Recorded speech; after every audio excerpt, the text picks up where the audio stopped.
January 20th, 2025. Donald Trump takes office for his second term. Within 48 hours, he makes a statement that sounds absurd to most people. We need Greenland. It's essential for national security. The media laughs. Late-night comedians make jokes. Denmark's prime minister says, quote, "Greenland is not for sale," end quote. And most people move on, thinking this is just another Trump headline. But here's what nobody's connecting. 3 weeks after that statement, the US announces a $500 million investment in Greenland's infrastructure. 2 weeks later, China's state-owned mining company quietly pulls out of a rare earth project in Nuuk. 1 week ago, Russia deploys 2 additional nuclear submarines to the Arctic Circle. This isn't about buying an island. This is about the most important territorial contest of the 21st century, and it's happening in a place most people can't even find on a map. Let me show you what's really going on. Greenland sits between North America and Europe, right at the top of the world. 57,000 people live there. It's technically part of Denmark, but it has autonomy. And for most of history, it didn't matter. It was just ice. But now, look at what's happening. The ice is melting. And when the ice melts, 2 things become visible.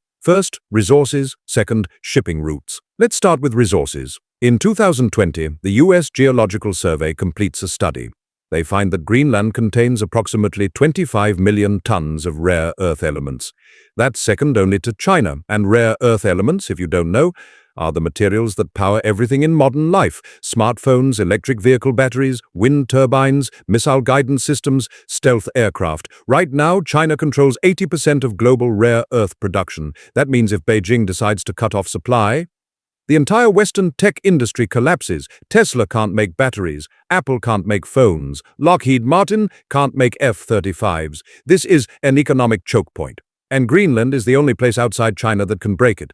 But here's where it gets worse. China knows this. In 2016, a Chinese state-owned company tried to buy an old US naval base in Greenland. Denmark blocked it. In 2018, China offered to finance 3 new airports in Greenland. The US stepped in and offered counter-financing. In 2023, Chinese mining companies started negotiating mineral extraction contracts. You see, China's not trying to invade Greenland. They're doing what they did in Africa, in Latin America, in Southeast Asia, debt-trap diplomacy. They offer loans, they build infrastructure, they create dependency, and 20 years later, they own you. Now let's talk about the second thing that appears when ice melts, shipping routes. Right now, if you want to ship goods from Shanghai to Rotterdam, you go through the Suez Canal. That journey takes about 30 days. But if the Arctic Sea route opens fully, that same journey takes 10 days. 10 days versus 30. That's a 66% reduction in time, fuel, cost. And who controls that route? Whoever controls Greenland, northern Canada, and the Russian Arctic coast. Russia's already militarizing their side.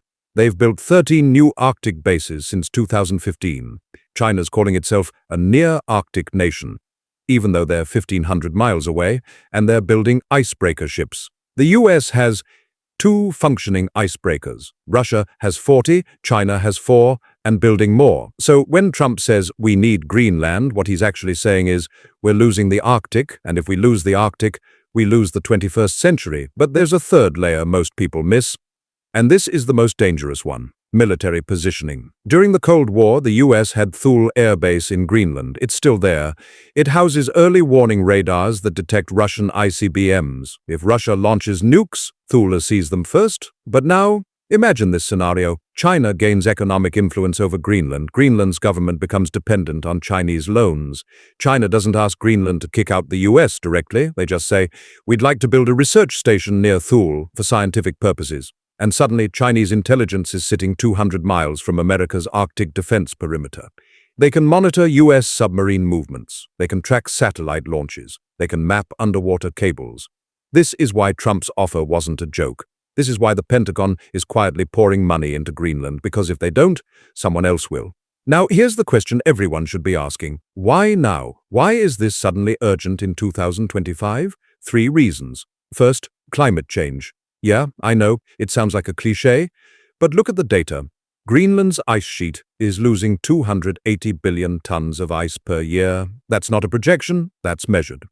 By 2050, the Arctic Ocean will be ice-free in summer. That's 25 years away, which means the Arctic shipping routes will be fully operational, which means every major power needs to position themselves now, because once the routes open, whoever controls them controls global trade. Second reason, China's Belt and Road Initiative is stalling. They've poured $1 trillion into Africa, Southeast Asia, Central Asia, but a lot of those projects are failing. Countries are defaulting on loans, there's backlash, China needs a new frontier, and the Arctic is it. They're calling it the Polar Silk Road. And third, the Ukraine war changed everything. Russia's economy is collapsing, their military is overstretched, and they're becoming a junior partner to China. That means China is gaining access to Russian Arctic infrastructure, ports, bases, energy fields, and suddenly the Arctic isn't just a resource competition, it's becoming a military theater. So let's game out what happens next.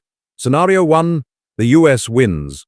They outbid China for influence in Greenland, they secure rare earth mining rights, they build infrastructure, expand Thule Air Base, and establish Coast Guard stations. The Arctic becomes NATO's northern flank. But here's the cost. That requires hundreds of billions of dollars in investment. Icebreakers alone cost $1 billion each. Arctic bases are expensive to maintain, and Greenland's population doesn't necessarily want this. They want independence from Denmark, not becoming an American territory. Scenario 2, China wins. They secure mining contracts, build ports, and establish a permanent presence. Greenland becomes economically dependent on Beijing. The US loses access to rare earths and has to rely on Chinese supply chains.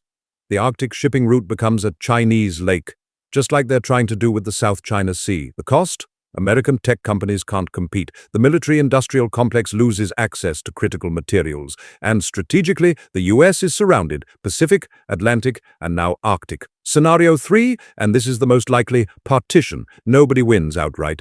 Greenland becomes a contested zone. The US controls Thule and the west coast. China controls mining in the east. Russia controls the sea routes to the north.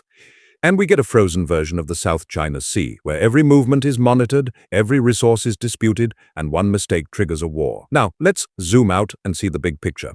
What we're watching in 2025 is the final land grab of the modern era. There are no more continents to discover, no more unclaimed territories, except one, the Arctic. And it's not just about Greenland, it's about a broader pattern. Look at the map. Venezuela fell in January, and the US secured oil. Iran is being encircled with F-35s. Now Greenland is in play for rare earths and shipping. This is an economic containment strategy against China. Cut their energy supply in the Middle East, cut their rare earth alternatives in the Arctic, cut their shipping routes. And suddenly China's 30-year plan to dominate the global economy hits a wall. But here's the risk. When you corner a superpower, they don't surrender. They escalate. China could accelerate in Taiwan, they could trigger a crisis in the South China Sea, they could weaponize their rare earth exports right now before they lose Greenland and collapse Western supply chains as a preemptive move. So, when you see headlines about Trump wanting to buy Greenland, don't laugh, this is serious. This is about resources, trade routes, and military positioning. This is about who controls the 21st century, and the scariest part? Most people have no idea this is even happening. While everyone's focused on Ukraine, Gaza, and US elections, the real war is in the Arctic. It's quiet, it's cold, and it's already started. I'm Vulcan. You've been watching the Static Dispatch. Next time someone tells you Greenland doesn't matter, show them this, because the future doesn't happen where we're looking. It happens where we're not.